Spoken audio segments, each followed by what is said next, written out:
We are Arsenal. Wembley bound. We love Arsenal. Oh yes. We are Arsenal. No mercy. We're Arsenal. Forever. We are Arsenal. Road to Wembley. We love Arsenal. Oh yes. We are Arsenal. Can't stop us. We're Arsenal. Forever. ሰላም እንደምናላችሁልን ክብሯን መድፈኞች ቤተሰቦች አርሰናል ኢንፎ ወደ እናንተ መደመጡን ጀምሯል። ለሚቀጥሉት 20 ደቂቃዎች ከናንተ ጋር ቆይታ እናደርጋለን። ስለምታደምጡና ቆይታችሁን ከኛ ጋር ስለምታደርጉ ከልብ ነው የምናመሰግነው። የተገናኘነው በፕሪማች ሪቪው ነው። በእንግሊዝ ፕሪሚየር ሊግ የ13ኛ ሳምንት መርሃ ግብር አርሰናል ወደ ምዕራብ ለንደን አቅንቶ በስታንፎርድ ብሪጅ ከቼልሲ ጋር ጨዋታውን ያከናውነው። ሁለቱ የሊጉ መሪዎች ነው የሚገናኙት። አርሰናል አንደኛ፣ ቼልሲ ሁለተኛው ነው ማለት ነው። ስለ ጨዋታው ብዙ ሀሳቦች እናነሳለን። ዳታዎችን፣ ቁጥሮችን ለምስክርነት እናቀርባለን። እንዲሁም ደግሞ አርሰናል በቅርብ ዓመታት ውስጥ በሚኬል አርቴታ መሪነት ውስጥ ቼልሲ ላይ ፍጹም ዶሚናንስ እንደሆነ መናገር ይቻላል። ልክ ጆዜ የቼልሲ አሰልጣኝ በነበረበት ጊዜ አርሰናል ላይ የነበረው ዶሚናንስ አሁን አርሰናል ቼልሲ ላይ ያለው። ስለዚህም እንነጋገራለን። በጨዋታው ኢምፓክት ስለሚፈጥሩ አንዳንድ ተጫዋቾችም እንነጋገራለን። በቼልሲ በአርሰናል ቤትም የትኛው ተጫዋች በጨዋታው ውስጥ ልዩነት ሊፈጥር ይችላል እስከ ምክንያቶች ለመጥቀስ እንሞክራለን። የሁለቱንም ቡድኖች ግምታዊ አስተላለፍ እናቀርባለን። በአርሰናል በኩልስ ሰርፕራይዞች ሊኖሩ ይችላሉ። እናም ጥቂት ነገሮች እናነሳለን። በቼልሲ በኩልም ሊኖሩ የሚችሉትን አስተላለፎች ከምክንያቶች ጋር ለማንሳት እንወዳለን ማለት ነው። ስለምታደምጡን ድጋሚ ቆይታችሁን ከኛ ጋር ስለምታደርጉ ከልብ ነው የምናመሰግነው። የምሽጋገሪያ ሙዚቃ አድምጠን እንመለሳለን። ኖርዝ ለንደን ፎሬቨርን በጥቂቱ አድምጠን እንመለሳለን። እስከዛ ድረስ እናንተ ቪዲዮን ላይክ አድርጋችሁ ጀምሩ። እንዲሁም ደግሞ ሰብስክራይብ አድርጋችሁ አዳምጡን፣ አዳዲስ አድማጮቻችን ማለት ነው። ሁሌም እንደምታደርጉት ደግሞ ፕሪማች ሪቪው አይደለም ኮሜንት መስጫው ባር እናንተን ይጠብቃል። የጨዋታ ግምቶቻችሁን አስፍሩልን። የዛሬው መርሃ ግብር ምሽት 1 ሰዓት ተኩል የሚከናወነው ማን ያሸንፋል፣ ስንት ለስንት፣ ስማችሁን ከየትኛው ከተማ እንደምጽፉልን እሱንም አብርጋችሁ ጻፉልን። ተመልሼ እመጣለሁ። በተወዳጁ አርሰናል ገጽ ላይ የምትገኙት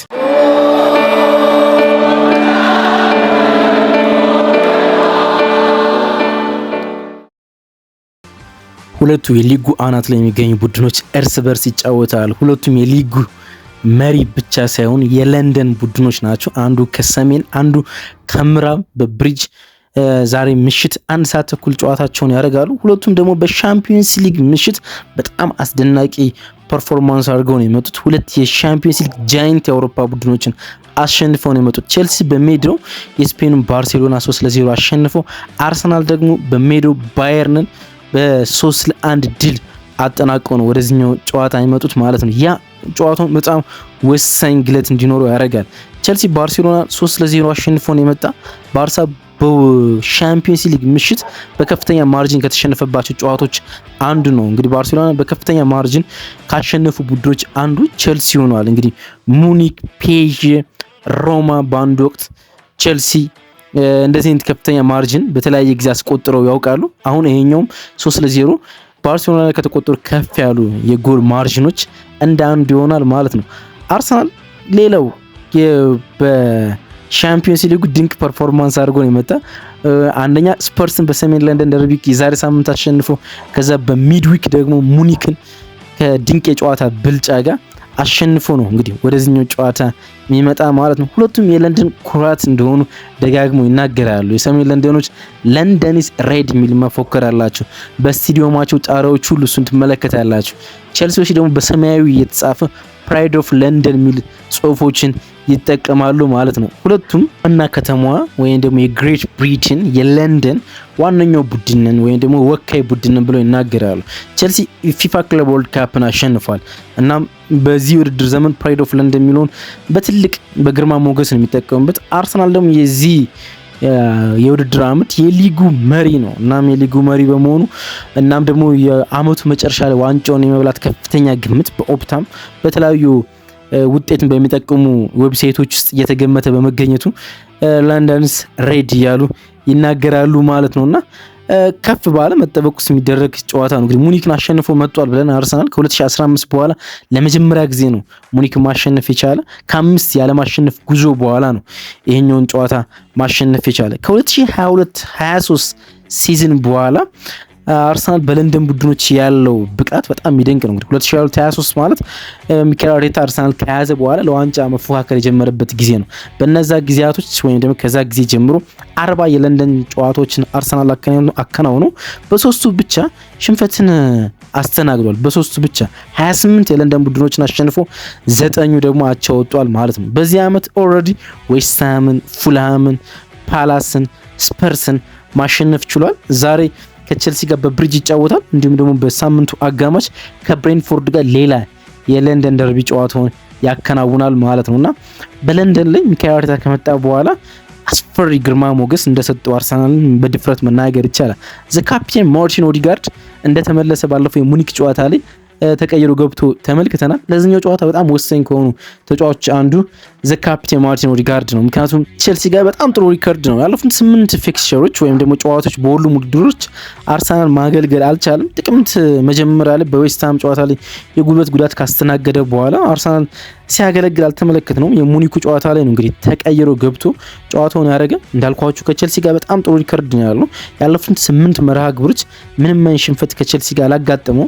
6ቱን አሸንፎ በሁለቱ ደግሞ አቻ ውጤት አጠናቋል። በእነዛ 8 ጨዋታዎች ደግሞ 7 የጎል ተሳትፎ አለው። ከየትኛውም የእንግሊዝ ፕሪሚየር ሊግ ክለብ በላይ ብዙ የጎል ተሳትፎ ያለው ማርቲን ኦዲጋርድ ቼልሲ ላይ ነው። 2 ጎልና 5 አሲስቶችን ማድረግ ችሏል ማለት ነውና በጣም የሚገርም ሪከርድ ነው ያለው ማርቲን ኦዲጋርድ ቼልሲ ላይ ማለት ነው። በዚህኛው ጨዋታ ኤብሬች ኤዜን ቀድሞ ይገባል ተብሎ በፍጹም አይጠበቅም። ምክንያቱም ኤብሬች ኤዜን ፎርም ላይ ነው ያለ። ባለፉት 2 ጨዋታዎች 4 የጎል ተሳትፎ አለው። ስፐርስ ላይ 3 ሰርቷል። እንዲሁም ደግሞ ሙኒክ ላይ ያን ግሩም አሲስት ለገብርኤል ማርቲኔሊ ሲያቃብል ተመልክተናልና ፎርም ላይ ነው። አስቀምጦት ይገባል ተብሎ አይጠበቅም። ግን በጨዋታው የትኛውም ሰዓት ላይ ሲገባ ኢምፓክት ሊፈጥር እንደሚችል ግን መናገር ይቻላል። እንግዲህ ሚኬል አርቴታ ከሰማዮች ጋር በጣም ጥሩ ሪከርድ ነው ያለው። 3ኛው ከፍተኛ የማሸነፍ ንጻሬ ያለው ከቼልሲ ጋር። እንግዲህ ቼልሲን በብዛት የሚያሸንፈው አሰልጣኝ ማን ነው የምትሉ ከሆነ ፔፕ ጋርዲዮላ ነው። ከቼልሲ ላይ 61.1% የማሸነፍ ንጻሬ ያለው ቼልሲ ላይ በታሪክ ማለት ነው። ከዛ በመቀጠል የቀድሞ የሊቨርፑል አሰልጣኝ ኬኒ ዳግሊሽ 76.9 ከፍ ያለ ቼልሲን የማሸነፍ ንጻሬ ያላቸው ቁጥር 1 ኬኒ ዳግሊሽ ናቸው ቼልሲን በማሸነፍ ማለት ነው።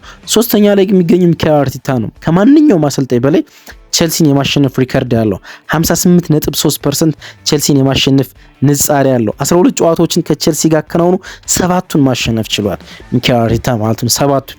ስለዚህ ከቼልሲ ጋር በጣም ጥሩ ሪከርድ ካላቸው 3 የምንጊዜም የፕሪሚየር ሊግ አሰልጣኞች እንደ አንዱ ያደርገዋል ማለት ነው።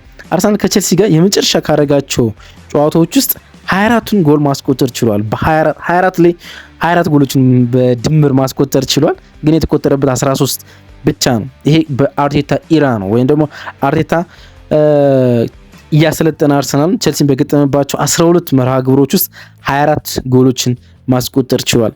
ቢያንስ በትንሹ በአንድ ጨዋታ ላይ 2 ጎል ቼልሲ ላስቆጥሮ ይወጣል ማለት ነው።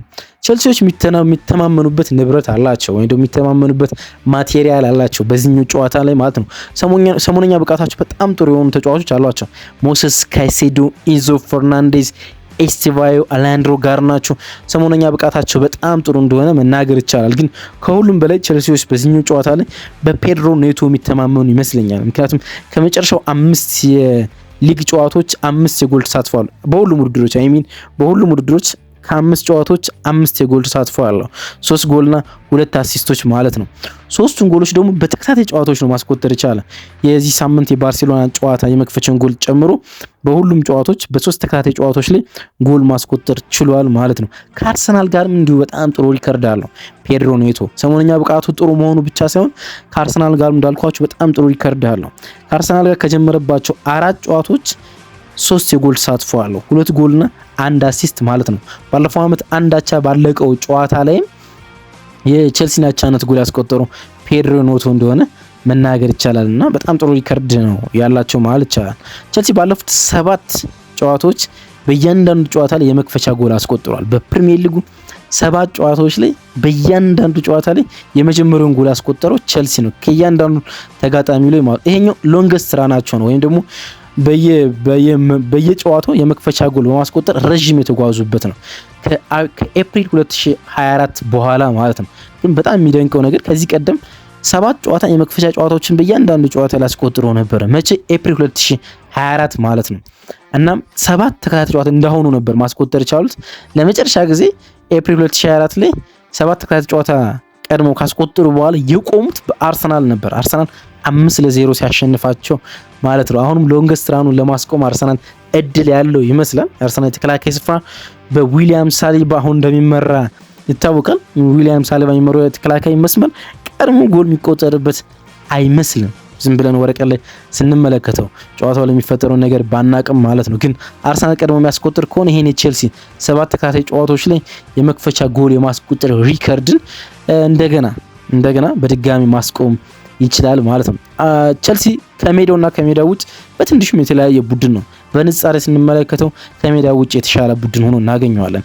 ከሜዳው ውጭ ቼልሲ የሊጉ ቁጥር 1 ቡድን ነው 13 ነጥቦችን በመያዝ ማለት ነው። በሜዳው ግን 10ኛ ደረጃ ላይ ነው የሚገኘው 10 ነጥቦችን በመሰብሰብ ማለት ነው። 43.5% ነው የማሸነፍ እድሉ በሜዳው ማለት ነው። ማግኘት ከሚገባው 23 ነጥብ በቶታሉ ወይንም በዚህ ውድድር ዓመት ይቅርታ ካገኛቸው 23 ነጥቦች 10ሩን በሜዳው ነው ያገኘው፣ 13ቱን ደግሞ ከሜዳው ውጭ ነው ያገኘው ማለት ነው። ጥቂት ዲቴልሶችን እንመልከት። 6 ጌም ከሜዳው 6 ጌም ከሜዳው ውጭ አከናውኗል። 6 ጌም በሜዳው ካከናወናችሁ ውስጥ 3ቱን አሸንፎ አንዳቸው ወጥቶ 2 ሽንፈት አስተናግዷል በሜዳው ማለት ነው። ከሜዳው ውጭ ግን 6 ጨዋታዎችን አከናውኖ 1 አቻ 3 ድሎች እንዲሁም ደግሞ 1 ሽንፈት ብቻ ነው ያለው ማለት ነው። ስለዚህ ወረቀት ላይ ስንመለከት ሜዳው ላይ በትንሹም ቢሆን ዲቴልሶቹ ትንሽ ቢሆኑ በትንሹም ቢሆን የመቸገር እድል እንዳለው መመልከት ይቻላል። ከረጅም ጊዜ በኋላ የቡድኑ ዋናውን የጎል ፈጣሪ ተጫዋች ኮል ፓልመር መልሰው ያገኛሉ። እርግጥ ቸልሲ በሊግ ውስጥ አሁን ብዙ ሙከሮችን በማድረግ እንዲሁም ደግሞ ከፍተኛ ኤክስጂ ያለው ቡድኑ እንመለከተዋለን። ሊያስቆጥር በሚገባው የጎል መጠን ቸልሲ የሚስተካከል ቡድን በሊግ ውስጥ የለም። ስለዚህ የጎል እድል የመፍጠር ችግር የለባቸውም። ግን ኮል ፓልመር መልሰው ያገኛሉ። አርሰናልና አርቴታ ደግሞ ሊያንድሮ ትሮሳርድን የማግኘት እድል እንዳላቸው ተናግረዋል። ሪስክ ይውሰዱ አይውሰዱ እርግጠኛ አይደለም። በሙኒኩ ጨዋታ ላይ መጠነኛ ጉዳት አጋጥሞት ተቀይሮ ሲወጣ ተመልክተነዋል። ሚኬል አርቴታ ለዚህኛው ጨዋታ በሰጠው ጋዜጣዊ መግለጫ ተጨማሪ ምርመራ እንደሚያስፈልገው ግን የመጫወት እድል እንዳለው ጠቁሟል። ግን ቢጫወት መልካም እንደሆነ መናገር ይቻላል። ምክንያቱም ሊያንድሮ ትሮሳርድ ብዙ ጎል ከሚያስቆጥርባቸው ቡድኖች አንዱ ቸልሲ ነው። ሊቨርፑል ላይ ካስቆጠሩ 6 ጎል በመቀጠል ብዙ ጎል ያስቆጠረው ቸልሲ ላይ ነው። 4 ጎል ማስቆጠር ችሏል ማለት ነው። ደግሞ ይሄኛው ብቻ አይደለም። በዚህኛው ቸልሲ መርሃ ግብር ላይ ጎል ማስቆጠር የሚችል ከሆነ 50ኛ የፕሪሚየር ሊግ ጎሉ ላይ ይደርሳል ማለት ነው። እናም 5ኛው ቤልጂየማዊ ተጫዋች ይሆናል በእንግሊዝ ፕሪሚየር ሊግ ውስጥ ከ50 ጎሎች ከ50 በላይ ጎል በማስቆጠር በሊግ ውስጥ ካለፉት በታሪክ ውስጥ ካለፉት ተጫዋቾች ውስጥ 5ኛው ይሆናል። ሮሜሎ ሉካኩ 121 ጎሎችን በፕሪሚየር ሊግ ውስጥ አስቆጥሯል። ክርስቲያን ቤንቴኬ 86 ጎሎችን አስቆጥሯል። የቀድሞ ቼልሲ ፊት መስመር ተጫዋች ኤደን ሃዛርድ 85 ጎሎችን አስቆጥሯል። ኬቪን ዲብራይን 72 ጎሎችን ለሲቲ አስቆጥሯል። ከነዚህ 4 ተጫዋቾች በመቀጠል ሊያንድሮ ትሮሳርድ 50 ጎል ላይ በመድረስ 5ኛው ታሪካዊ የቤልጅየም ተጫዋች ይሆናል ማለት ነው። ስለዚህ በየትኛውም ደቂቃ ላይ ተቀይሮ ከገባ በኋላ ጎል ለማስቆጠር ፍላጎት ሊኖረው የሚያስችልባቸው ምክንያቶች አንዱ ይሄኛው ሊሆን እንደሚችል ማንሳት ይጠበቅብናል ማለት ነው። ኖኒ ማዱኬ እንግዲህ ተምኔላችን እንደተመለከታችሁት ኖኒን ተመልክታችሁታል።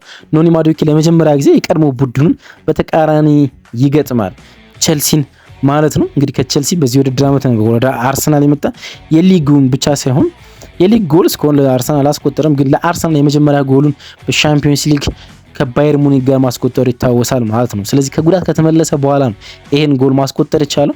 በዚህኛው ጨዋታ ላይ የቋሚ አሰላለፍ እድል የማግኘት እድሉ ሰፊ ነው። አንድም ከገብርኤል ማርቲኔሊ ቀድሞ ወደ ሜዳ የመግባት እድሉ ሰፊ ነው። ሚኬል አርቴታ ደጋግሞ እሱን ስለሚያደርገው፣ ሁለተኛም ሊያንድሮ ትሮሳርድ ጉዳት ላይ ስለሚገኝ ቢመለስ እንኳን ከተዋዋቂነት የመመለስ እድል ስላለው ኖኒ ማዱኬ ጨዋታውን የመጀመር እድል አለው። ስለዚህ በጨዋታው ውስጥ ኢምፓክት የማሳደር እድል ሊኖር ይችላል። እንግዲህ ብዙ ተጫዋቾችን እንደምናውቀው ከቀድሞ ቡድናቸው ጋር ሲጫወቱ ሪያክት የማድረግ እድል ስላላቸው ማለት ነው።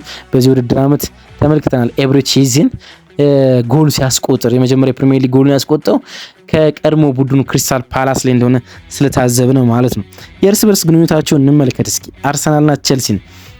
ከአርሰናል ጋር ያለፉትን 11 ጨዋታዎች ቼልሲ አንድ ብቻ ነው ያሸነፈ በሁሉም ውድድሮች፣ በሶስቱ አቻ ወጥቶ በ7 ሽንፈት ገጥሞታል ቼልሲ ማለት ነው። የመጨረሻ 7 ጌሞችን ደግሞ እንመለከት ከሆነ ወይ ደግሞ ማርጂኑን ዳታውን አጥበን 7 ጨዋታዎች የምንመለከት ከሆነ ደግሞ ቼልሲ ምንም አይነት ድል የለውም ማለት ነው። በሁለቱ አጋጣሚዎች አቻ ወጥቶ 5 ድል አርሰናል ይኖረዋል ማለት ነው። ለመጨረሻ ጊዜ አርሰናል ያሸነፉት ኦገስት 2021 ነው በኤሚሬትስ 2-0 በተጠናቀቀው ጨዋታ ማለት ነው። ከዛ በኋላ አርሰናል ማሸነፍ አልቻሉም። በብሪጅም በኤሚሬትስም አርሰናል ማሸነፍ አልቻሉም ማለት ነው። ያለፉትን 6 የብሪጅ ጨዋታዎች ደግሞ ፍጹም አርሰናል አላሸነፉም። በ3 አጋጣሚ አቻ ተለያይቷል። 3ቱን ደግሞ አርሰናል ለማሸነፍ ይቻላል ማለት ነው። በብሪጅ ያለፉትን 6 ጨዋታ አላሸነፉም ማለት ያለፉትን 6 ዓመታት በሜዳው ቼልሲ አርሰናልን ማሸነፍ አልቻለም ማለት ነው። ያን ያህል ሰፊ ርቀት እንጓዛለን ማለት ነው። አርሰናል የሊጉ መሪ ሆኖ ከቼልሲ ጋር 5 ጊዜ ተገናኝቶ ያውቃል። ሊጉን እየመራ ከቼልሲ ጋር 5 ጊዜ ተገናኝቶ ያውቃል። በ5ቱም ቼልሲን ማሸነፍ ችሏል። የሊግ መሪ ሆኖ ቼልሲን ባገኘባቸው አጋጣሚዎች ማለት ነው። አንዳንዶችን ለማስታወስ ጃንዋሪ 2003 አርሰናል የሊጉ መሪ ሆኖ ቼልሲን 3-2 አሸንፏል። ፌብሩዋሪ 2004 እንዲሁ 2-1 ማሸነፍ ችሏል። ዲሴምበር 2007 1-0 አሸንፏል። ኤፕሪል 2024 የዛሬ 2 ዓመት የሊጉ መሪ ሆኖ ቼልሲን 5-0 ማሸነፍ ችሏል ማለት ነው። ስለዚህ የሊጉ አናት ላይ ሆኖ ቼልሲን በሚያገኝባቸው አጋጣሚዎች ሁሉ አርሰናል በጣም ጥሩ ፎርም ሆኖ ስለሚያገኘው ቼልሲን በቀላሉ ማሸነፍ እንደሚችል ዳታዎች ይነግሩናል ማለት ነው። እንግዲህ ትልቅ ጨዋታ ነው፣ የሚጠበቅ ጨዋታ ነው። የእናንተን ግምት እንጠብቃለን። የኦፕታንም ነግራችኋለን። ግን በጨዋታ ውስጥ ሊኖሩ የሚችሉ የሁለቱንም ቡድኖች ላይን አፕ በመጠኑ ብንመለከት ደስ ይለኛል። ትልቅ ጨዋታ ስለሆነ ማለት ነው። በቼልሲ በኩል ሮበርት ሳንቼዝ በግብ ጠባቂነት ይኖራል። የቀኝ መስመር ተከላካይ አድርጎ ይጠቀሙበታል ተብሎ የሚጠበቀው ሬስ ጄምስን ሳይሆን ማሎ ጉስቶን ነው። ምክንያቱም ሬስ ጄምስን በዳብል ፒቮት ከሞሴስ ካይሴዶ ጋር ያጣምራሉ ተብሎ ስለሚጠበቅ፣ ስለዚህ ማሎ ጉስቶ እና ማርክ ኩኩሬላ ሁለቱ ፉል ባኮች ይሆናሉ። የማርክ ኩኩሬላ እና የቡካዮ ሳካ የአንድ ለአንድ ፍጥጫዎች ሁሌም እንደምንመለከተው በአንዳንድ ጨዋታዎች በጣም ማርክ ኩኩሬላ ማርክ አድርጎት እንመለከታለን። በአንዳንድ ጨዋታዎች ደግሞ ቡካዮ ሳካ ማርክ ኩኩሬላ እንደፈለገ ሲያልፈው እንመለከታለን። ሌላኛው የእርስ በርስ ግንኙነታቸውን እንመለከታለን ማለት ነው። ፎፋና እና ትራቮ ቾሉባ በተከላካይ ስፍራ ውስጥ ይጣመራሉ ተብሎ ይጠበቃል። ቅድም እንዳልኳቸው ሬስ ጄምስ እና ሞሴስ ካሴዶ የቼልሲን አማካኝ ስፍራ ሲመሩ ከፊት ለፊታቸው ኢንዞ ፈርናንዴዝን ይጠቀማሉ ማለት ነው። ቼልሲ ኢንዞ ፈርናንዴዝን 10 ቁጥር አድርጎ ሲጠቀም በጣም አስፈሪ ነው የሚሆነው። ምክንያቱም ኢንዞ ፈርናንዴዝ 10 ቁጥር ሆኖ መጫወት ይችላል፣ 8 ቁጥር መሆን ይችላል። ስለዚህ ወደ ኋላ ሄዶ ሞሴስ ካይሴዶና ሬስ ጄምስን ማገዝ ይችላል ማለት ነው። ግን ቼልሲ ላይ አድቫንቴጅ በቀላሉ የምንወስደው ኢንዞ ፈርናንዴዝ ከሞሴስ ካይሴዶ ጋር በዳብል ፒቮት የሚጣመር ከሆነ ነው። 6 ቁጥር ባህሪው ኢንዞ በጣም ለስላሳ ይሆናል። ምክንያቱም ፖዚሽናል አዌርነሱ በጣም የመንቀሳቀስ ባህሪ ስላለው ማለት ነው። ስለዚህ ሞሴስ ካይሴዶ የማጋለጥ እድል በብዙ የጨዋታው ክፍለ ጊዜዎች ሊኖሩ ይችላል። 10 ቁጥር ሲሆን ግን የ8 ቁጥር ባህሪ ስላለው ወደ ኋላ ሲመልስ ቼልሲን 3 አማካኝ ማድረግ እድል ይኖረዋል ማለት ነው። እና በጨዋታው ውስጥ የሚኖሩ የኤንዞ ፈርናንዴዝ ሚና ቼልሲን ጠንካራ የማድረግና የመቀየር ሚና ይኖረዋል። ከፊት ፔድሮ ኔቶ፣ አሌሃንድሮ ጋርናቾና ዣኦ ፔድሮ ይኖራሉ ብለን እንጠብቃለን። በአርሰናል በኩል ዳቪድ ራያ በግብ ጠባቂነት ይኖራል። ዩሪያን ቲምበር እና ሪካርዶ ካላፊዮሪ በሁለቱ ፉልባኮች ሲሰለፉ፣ ሳሊባ እና ፔሩ ኢንካፔ በአርሰናል የሴንተር ባክ ምርጫ ውስጥ ይገኛሉ ብለን እናስባለን። ከቶተንሃም ሆትስፐር ጋር በነበረው የሰሜን ለንደን ደርቢ አርሰናል ፔሩ ኢንካፔውን ተጠቅሟል በጋቢ ማጋለሽ ቦታ ላይ። በሙኒኩ ሻምፒዮንስ ሊግ ጨዋታ ደግሞ ክርስቲያን ሞስኬራን ተጠቅሟል። በዚህኛው ጨዋታ ግራ እግሩን ፔሩ ኢንካፔውን ይጠቀማል ብለን እናስባለን። ማርቲን ኦዲጋርድ፣ ማርቲን ዙቢሜንዲ፣ ዲክላን ራይስ የአማካኝ ስፍራ ውስጥ ይኖራሉ ብለን እናስባለን። ማርቲን ኦዲጋርድ፣ ማርቲን ዙቢሜንዲ፣ ዲክላን ራይስ፣ ቡካዮ ሳካና ሚካኤል ሜሪኖ እንዲሁም ኤብሬቼ ኤዜ መስመር ላይ ሊኖሩ ይችላሉ። እርግጠኛ አይደለሁም። እንግዲህ እንደዚህ አርሰናል ሊጫወት ይችላል፣ ወይም ደግሞ ኦዲጋርድ ወጥቶ ኤብሬቼ ኤዜ 10 ቁጥር ሆኖ ኖኒ ማዱኬም ሊጀምር ይችላል። ግን ኦዲጋርድ የመጀመር እድል ሊኖሩ ይችላል፣ ቅድም ባልኳችሁ ምክንያቶችም ጭምር ማለት ነው። ኦፕታይን ጨዋታ የማሸነፍ እድል ለአርሰናል ሰጥቷል። 41.9% ጨዋታውን አርሰናል ያሸንፋል ሲል ቼልሲ በ32.6% ይህን ጨዋታ የማሸነፍ እድል አለው። ጨዋታው በአቻ ውጤት የመጠናቀቅ እድሉ 25.5% ይሆናል ማለት ነው። አሁን ተሮ እናንተ ይሆናል ማለት ነው። በስታንፎርድ ብሪጅ በእንግሊዝ ፕሪሚየር ሊግ 13ኛ ሳምንት መርሃ ግብር ጨዋታው ማን ያሸንፋል? ግምቶቻችሁን አስቀምጡልን የኮሜንት መስጫ ባር ላይ፣ እንዲሁም ደግሞ ስማችሁና ከተሞቻችሁን አስቀምጡልን። ፖስት ማች ሪቪው ሰኞ ማለዳ ስሰራ ስሞቻችሁን ለማስታወስ ሞክራለሁ ማለት ነው። እንዲሁም ከየትኛው ከተማ ላይ እንደጻፋችሁልን እንዲሁ ለመጥራት እሞክራለሁ ማለት ነው። ምጽፉትበትን ከተማ መጻፍ ለኛ ደስ ይለናል፣ ወይም ደግሞ ለኛ ጥሩ ስሜት ይሰጠናል። ከየት አካባቢ ያዳመጣችሁ እንደሆነ ለመረዳት ስለሚጠቅመን ማለት ነው። አብራችሁ ስለነበራችሁ ከልብ አመሰግናለሁ። መልካም ጨዋታ፣ መልካም እሁድ ይኑላችሁ። ባይ እንወዳችኋለን።